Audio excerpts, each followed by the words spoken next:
du monde. Exactement. Alors, Abota, exactement. Kouf Yudbet, Amoudbet, Masechet Ba'abatra, Tanya. Il y a une braïta qui dit, donc c'est pas le livre du Tanya, c'est la deuxième ligne.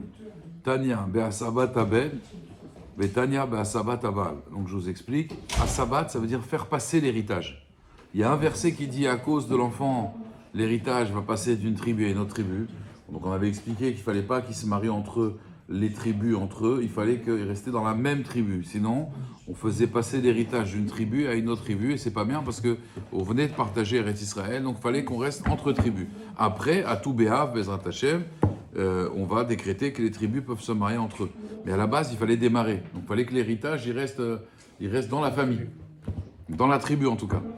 Donc il y a marqué Velo Tisov Nachala l'Ibné Israël, Mimate El Mate, d'une tribu à une autre tribu. Il fallait pas que ça se passe. Maintenant, la Gemara, elle dit, est-ce qu'on parle Sibat Aben, est-ce que c'est à cause du fils, parce que le fils va hériter de sa mère, et donc il va prendre l'héritage de la mère, il va le faire passer dans la tribu du père, puisqu'on a dit que la tribu du père, c'est une tribu. Le fils, en fait, il prend la tribu du père. Donc, est-ce qu'on parle du passage du fils, à Katou et Daber, à Taomer Besibat Aben, O Eno Ela Besibat Abal, ou peut-être que non. Cet interdit-là, il vient parler du problème du mari, que le mari, en fait, quand il y a un mariage mixte, le mari il va faire passer l'héritage de la femme à lui, parce que l'homme hérite la femme.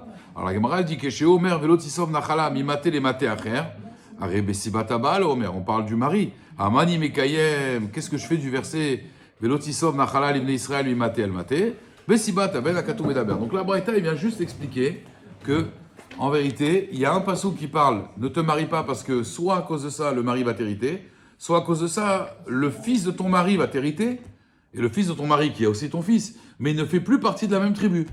Il y a un Tunisien qui se marie avec une Marocaine. L'enfant, il est Tunisien. Il peut manger du riz à Pessah. Et la femme doit manger du riz à Pessah. Elle doit suivre les minagim de son mari. Mais si c'est le contraire, non. Il est tunisien. Si c'est une Marocaine, si c'est un Marocain qui se marie avec une Tunisienne, la Tunisienne n'a plus le droit au riz, plus le droit au kitniot. D'accord. Tania Idar. Alors, je ne parle même pas si elle se marie avec un Ashkenaz. Bon, ça, c'est l'histoire. Il y a une jeune fille, on lui a proposé, une Tunisienne, on lui a proposé 2 chidours. Soit un Marocain, soit un Ashkenaz. Mais on a dit le Marocain, il est nerveux. Il est nerveux et peut-être qu'il va te frapper.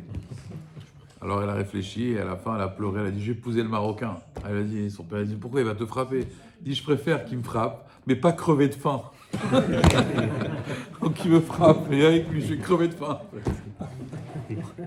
Alors, Tania Idar, Velo Tisov Nachala Amimate Lemate Acher, Besibat Abba la Katou Medaber, Ata Omer Besibat Abba lo Eno Ela Besibat Aben, Chez Omer Velo Tisov Nachala Len Israël Lemate Lemate, Aresibat Aben Amour, Amani Mekayem Velo Tisov Nachala Amimate Lemate Acher, Besibat Abba la Katou Medaber. En tout cas, la Gemara, elle dit des coulées Alma, d'après ces 2 braïtot, quand il y a marqué dans le verset Mimate Lemate Acher, on parle Besibat Abba la Katou Medaber que le mari va prendre l'héritage de la femme.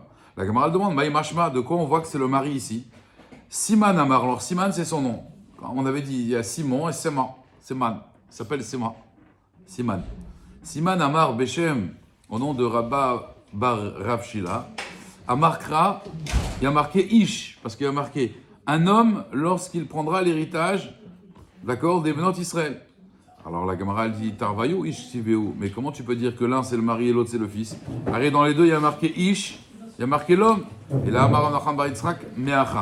il y a marqué qu'un homme, il doit se coller, itbeku, ki ish benachalato itbeku. C'est ce que ça veut dire, les davek, c'est se coller.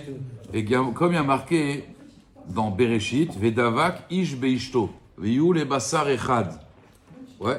Donc de là, on voit qu'on parle de l'homme parce qu'il y a marqué le mot davek, se coller. Et d'ailleurs, on avait dit que, où c'est qu'il y a marqué aussi le mot de se coller?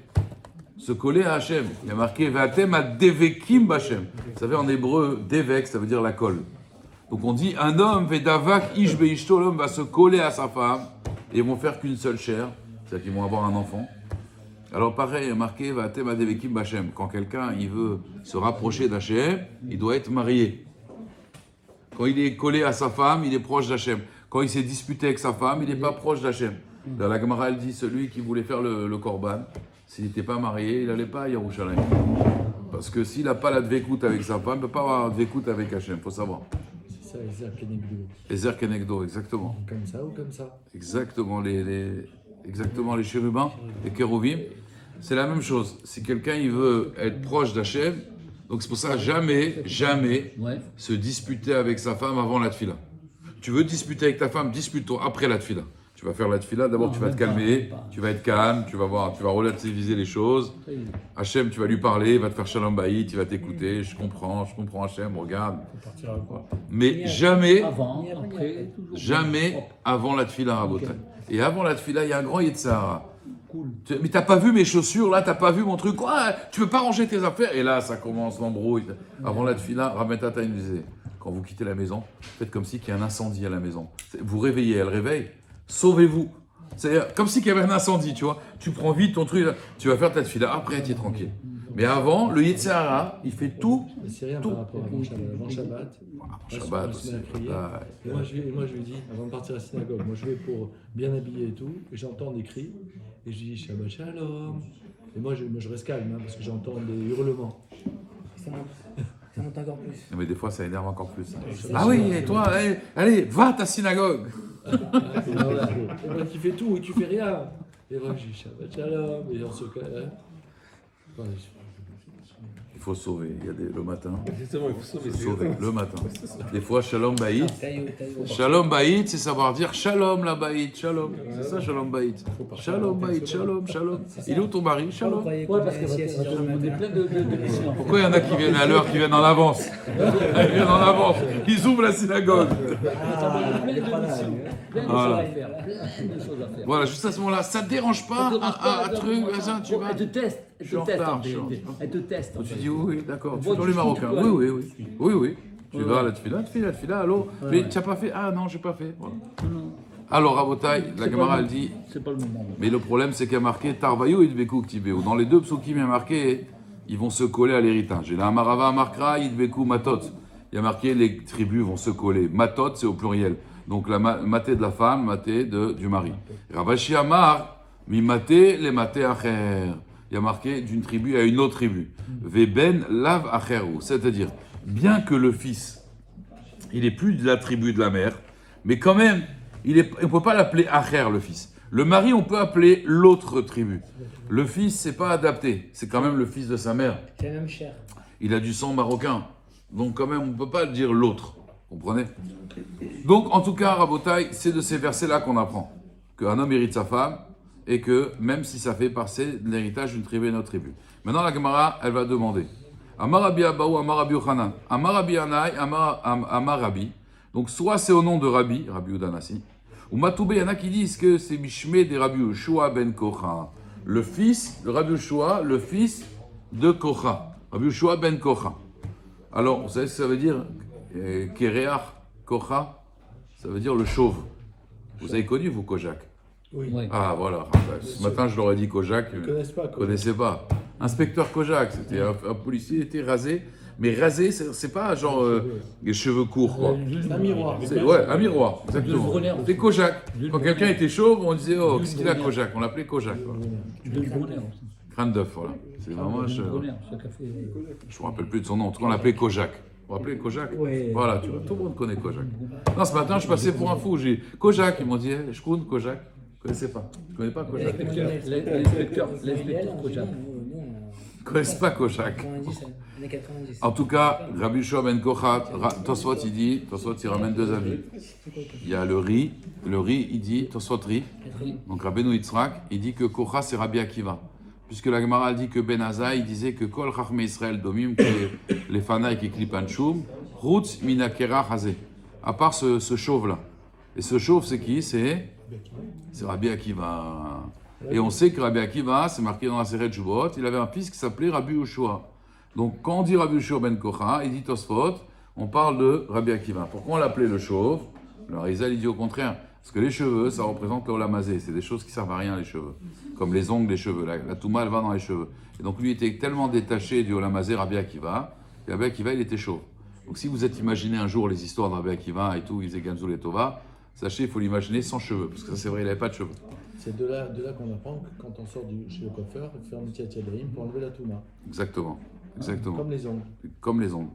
C'est une touma, les cheveux. C'est pour ça que les chassidim, d'ailleurs, les femmes se rasent la tête. Du bain aussi.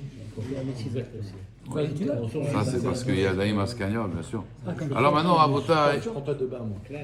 Rabotai, la douche, pareil, la douche. Le bain. Ah, vous voulez dire se laver. Non, mais c'est Se pas laver. ça. Alors, Rabotai, s'il vous plaît. Maintenant, Rabbeinu Tam, il dit non, c'est pas possible que ce soit le fils de Rabbi Akiva. Pourquoi? Parce que d'abord, il a appelé le chauve, c'est pas un kavod, c'est pas joli. Alors lui, il a fait une blague, d'accord. Mais est-ce que maintenant, on va d'une blague, on va l'appeler comme ça, le fils du chauve? C'est pas joli. Que lui, il appelle, à part ce chauve-là, pour dire, bon, cet homme qui est détaché d'Iolamazé, d'accord, on va l'appeler le fils du chauve. C'est assourd, même. C'est assourd, c'est pas joli. Et en plus, la camarade dit qu'il y avait un rave, Rabotai, qui était aussi chauve, et qu'il y avait quelqu'un, il s'était moqué de lui, un apicoros, il s'était moqué de son crâne d'œuf, son crâne. Et donc on voit de là que c'est pas possible une chose pareille. Et surtout, en plus, que Rabbeinu Akadosh, il avait demandé une bracha à Rabbi Yoshua. Rabbi Yoshua, quelle bracha il lui a dit?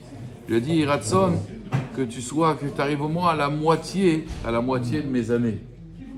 Et il fait calcul, Tosfot, c'est qu'apparemment, ce Rabbi Yoshua ben Kocha, il avait 70 ans, et Rabbi, il avait 60 ans quand on lui a demandé la bracha. Donc s'il lui dit que ça arrive à la moitié de mes années, quoi, juste 10 ans, il a béni. Quand quelqu'un il demande à Richout Yamim, combien on le bénit? Jusqu'à 120 ans. Donc lui demander 10 ans de plus, c'est pas logique. Donc il dit que c'est pas le fils de Rabbi Akiva. Et là, c'est un autre Rabbi Yoshua. Et il s'appelait Kocha, comme Korach. Korach, il s'appelait Korach. Il dit son père, il s'appelait Kocha, c'est tout. Mais rien à voir avec, c'est pas une allusion avec le chauve. Ouais. Il y a Monsieur Chauvin. Vous connaissez pas Monsieur Chauvin? Voilà. Il s'appelait Chauvin, voilà. Mais c'est pas parce qu'il était chauve. Ou parce qu'il est chauvin. Quoi c'est Louvain, Chauvin, c'est un nom français. Chauve, le chauve. Azomet Agmara, lui il dit quoi? On va terminer avec ça. Il est déjà 32. Mishmed Rabbi Yoshua ben Kocha, Minaïn de Baal Shenon Hotel Araoui Kebe Mourzak. Rabotai. Il y a ce qu'on appelle le Raoui et le Mourzak. Ça veut dire, je vous explique. Le mari, il prendra que le Mourzak de sa femme et pas le Raoui. Par exemple, il s'est marié avec une femme, avec une fille Rothschild. Oui. Il s'est marié avec la fille Rothschild. Oui. Maintenant, cette fille Rothschild, elle va hériter de ses parents. La fortune. Oui. Mais le problème, c'est quoi? Ses parents sont morts. Elle hérite de ses parents. Et après, elle meurt. Le mari, il prend tout. Mais si maintenant, elle meurt et ses parents sont encore vivants. Pas pareil. D'accord? Et après, ses parents décèdent. Ah. Est-ce que lui, il va hériter ou pas? Walou. Pourquoi oui, non, Le lien n'est pas entièrement coupé. Pourquoi? Qui va hériter des grands-parents? Le fils de cette fille. Mais il va venir micoire la fille. Mais le mari, il ne peut pas venir micoire la fille. Parce qu'il ne prend pas ce qui est raoui, ce qui est en potentiel. Il prend le réel. Comme par exemple dans le Bechor. Le Bechor, il va hériter de son père deux doubles parts. Bechol Asher Imatselo, tout ce qu'il va trouver, ce qui est là. Mais ce qui va venir après, ça, il ne prend pas double part. Bon, le père, il a fait du business et il est mort. Lui, il va prendre ce qu'il a, le père. Maintenant, ce qui devait arriver 2 ans après, 3 ans après, un placement qui va arriver après, il ne prend pas la double part, le Bechor. Bechol Asher Imatselo, la Torah, elle dit. Ah, c'est que ça. Ouais, ce qu'il y a là. Pas ce qui peut arriver. Ce qui peut arriver, il partage équitablement. C'est ce qu'on appelle le raoui. Oui, c'est pas exactement comme actuel alors. Parce Comme actuel avec le mari, vous voulez dire avec le mari et sa femme.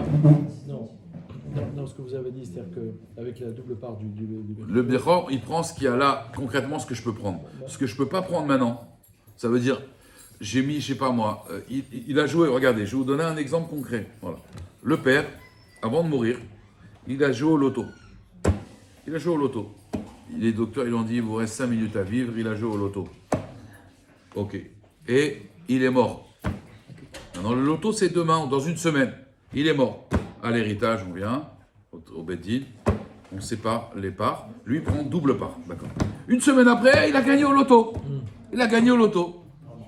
Magnifique. Qu'est-ce qu'on fait? On partage. Là, il ne prend pas double part. Parce qu'au moment où il partageait, c'était pas là, c'était à venir. C'est pas actuel. Mais, bon, j'ai compris. Mais le principe de personnes, Non, c'est pareil. ils ont des parts de société. Ça, c'est une action. S'il a des actions, elles sont là. Même si elles vont rapporter plus, elles sont là. Là, je ne m'en double pas. D'accord. Maintenant, dans les bénéfices, ce sera automatique. Parce que, voilà. Mais là, ils sont là, les parts. Là, il n'y a rien, on va dire. Mais on sait que ça peut arriver quelque chose. Voilà. Donc là, c'est pareil. La femme, en potentiel, elle va hériter de ses parents Rothschild. Mais maintenant, elle est morte. Là, le mari, il n'a aucune part. Donc, c'est ça. La Gemara, elle dit, comme il y a marqué, chez Neymar, au Zgouv. Il y avait un homme qui s'appelait Zgouv. Oli d'Et Yair. Il a eu un enfant qui s'appelait Yair. Et cet enfant-là, Vaïlo Esrim Veshlosha Harim Beretz Gilad. Yair, il venait de la tribu de Yehuda. Il a eu 23 villes.